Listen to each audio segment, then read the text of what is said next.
எடப்பாடி வந்து அமித்ஷாவை சந்திச்சிருக்காரு. மற்ற தலைவர்கள்லாம் இது ஒரு தேர்தல் இதுக்காக இருக்கும், கூட்டணிக்காக இருக்கும் அப்படின்ற மாதிரி சொல்றாங்க. அதிமுகவை உறவாடி பலகீனப்படுத்துவதுதான் பாரதிய ஜனதா கட்சியுடைய திட்டமாக நீண்ட காலமாக இருந்து வருகிறது. ஜெயலலிதா அம்மா அவர்களுடைய மறைவுக்கு பின்னாலே அதிமுகவை அடித்து விட்டு அந்த இடத்துக்கு வர வேண்டும் என்று தொடர்ந்து பாஜக கங்கணம் கட்டி செயல்படுகிறது.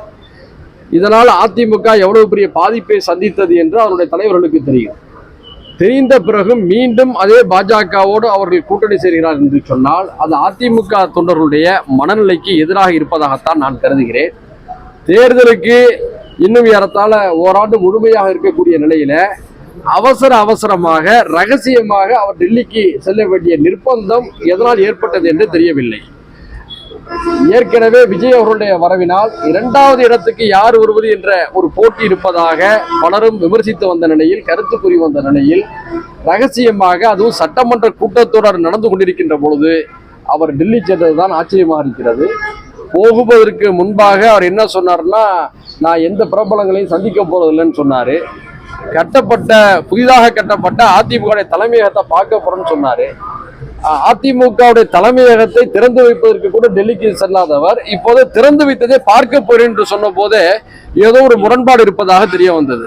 அதுவும் நான் யாரையும் சந்திக்க போறதில்லைன்றாரு. ஆனா அறிவிப்பே இல்லாமல் அமித்ஷா அவங்க சந்திச்சிருக்கிறாங்க. அமித்ஷாவை அறிவிப்பே இல்லாமல் சென்று சந்திப்பதற்கான நிர்பந்தம் ஏன் வந்தது? அப்படி சந்திப்பதாக இருந்தால் முறையாக அறிவித்து விட்டு சென்றிருக்கலாம். இப்படிப்பட்ட அரசியல் நகர்வு அதிமுகவுக்கு எந்த வகையிலும் சிறப்பு சேர்க்கவில்லை. பாரதிய ஜனதா கட்சி ஏற்கனவே மகாராஷ்டிரா மாநிலத்தில் தன்னுடைய கொள்கை பங்காளியான சிவசேனாவை எவ்வாறு உறவாடி பலகீனப்படுத்தி அந்த கட்சியை பிளவுபடுத்தியது என்பதை நாடு பார்த்தது.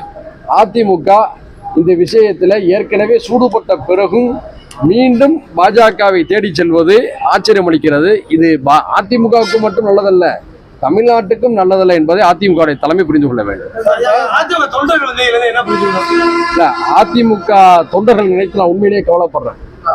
பொன்மனச்செம்மல் எம்ஜிஆர் அவர்களாலும் டாக்டர் ஜெயலலிதா அம்மா அவர்களாலும் அவர்கள் வளர்த்தெடுக்கப்பட்டவர்கள். அவர்கள் தங்கள் கட்சியுடைய தனித்தன்மை பாதுகாக்கப்பட வேண்டும் என்று விரும்புகிறார்கள். இந்த நிலையில தங்கள் கட்சியுடைய பொதுச் செயலாளர் ரகசியமாக டெல்லிக்கு சென்று அமித்ஷாவை சந்தித்ததை நிச்சயமாக அவர்கள் ரசித்திருக்க மாட்டார் என்றுதான் கருதுகிறேன்.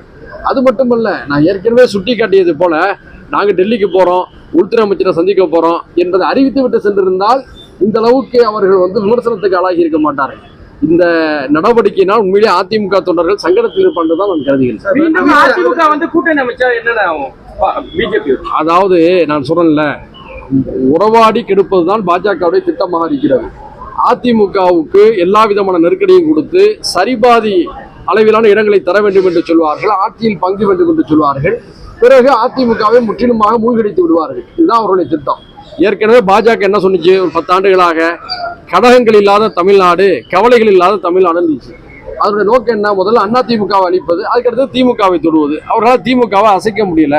அதிமுகவுடைய தலைமைத்துவ பலகீனத்தை பயன்படுத்த அதை அழிக்க நினைக்கிறாங்க.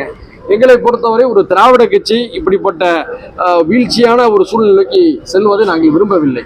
தமிழ்நாட்டில் திமுக ஆட்சியில் இருக்கணும், அதிமுக எதிர்கட்சியா இருக்கணுங்கிறதா எங்களை போன்றவர்களுடைய விருப்பம். அதற்கு மாறாக நடைபெறுவது வருத்தம் அளிக்கிறது. கர்நாடக முதலமைச்சர் தமிழ்நாட்டுக்கு வந்தாரு. அப்போ திமுக தரப்புல எந்த ஒரு எதுவுமே தெரியல. அதே மாதிரி கர்நாடகாவில் அனைத்து போஸ்ட்லயும் தீவிரமா இருக்காங்க. ஆனால் முதலமைச்சர் அதை பற்றி பேசவே இல்லை. அதாவது நடைபெற்ற கூட்டம் என்பது தொகுதி மறுசீரமைப்பு குறித்தான ஒரு கூட்டம். அதுல அது சம்பந்தப்பட்ட விஷயத்தை தான் பேச முடியும். காவிரி சம்பந்தப்பட்ட விஷயத்தை கண்டிப்பாக பேசுவோம், நம்ம பேசுவதற்கு வலியுறுத்துவோம். ஆனா இந்த கூட்டம் என்பது தொகுதி மறுசீரமைப்பு குறித்து நடந்த கூட்டத்தில் வேற ஒரு அஜெண்டா பேசுவது முறை இல்ல. இதெல்லாம் நடைமுறை.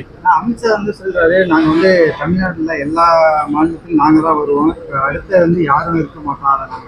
இது ஆணவத்தனமான சர்வாதிகாரத்தனமான பேச்சு. இதை வன்மையாக நான் கண்டிக்கின்றேன். உங்களை தவிர வேற யாரும் அதிகாரத்தில் இருக்கக்கூடாதுன்னு நினைக்கிறீங்களா? ஜனநாயகத்தை சீரழிக்க நினைக்கிறீங்களா? இது என்ன பேச்சு? இது வேணா குஜராத்தில் நடக்கலாம், உத்தரப்பிரதேசத்தில் நடக்கலாம், புரியுதா இல்லையா? தந்தை பெரியார் பிறந்திட்ட தமிழ்நாட்டில் இது ஒரு காலத்தில் நடக்காது. நீங்க தனிச்சு நின்றா அதிகபட்சம் கன்னியாகுமரியிலும் கோயம்புத்தூர்லையும் மட்டும் தான் உங்க பலத்தை காமிக்க முடியும். தமிழ்நாட்டவர்கள் மிக தெளிவாக இருக்கிறார்கள், தமிழர்கள் தெளிவாக இருக்கிறார்கள். உங்களுடைய சூழ்ச்சி ஒரு காலத்தில் எடுப்படாது.